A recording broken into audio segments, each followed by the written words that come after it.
দেখুন, পুজো করার সময় কোন সংকেত পেলে বুঝবেন ভগবান আপনার উপর প্রসন্ন হয়েছে? প্রথমত পুজো করার সময় যদি ভগবানকে উৎসর্গ করা ফুল আপনার কাছে এসে পড়ে যাচ্ছে, কোনো কারণ ছাড়াই পড়ছে, কোনো হাওয়া নেই, বাতাস নেই কিন্তু তবুও খুব সাধারণভাবেই আপনার কাছে এসে পড়ছে, এমনটি অত্যন্ত শুভ বলে মনে করা হয়। এবং মনে করা হয় ভগবান আপনার পুজো পেয়ে সন্তুষ্ট হয়েছে। দেখুন, অতিথি হচ্ছে নারায়ণ। আপনি পুজো করার সময় আপনি পুজো করছেন এবং আপনার গৃহে কোনো অতিথির আগমন ঘটে গেল। তা অত্যন্ত শুভ সূচক বলে মনে করা হয়ে থাকে। পুজো করার সময় অন্য কোনো স্থান থেকে আসা ঘণ্টার ধ্বনি বা শঙ্খধ্বনি অত্যন্ত শুভ বলে মনে করা হয়।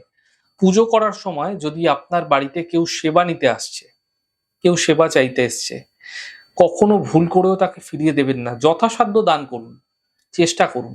এতে ঈশ্বর আপনার পুজোয় সন্তুষ্ট হবেন এবং আপনার মনস্কামনাও পূর্ণ হতে দেখতে পাবেন।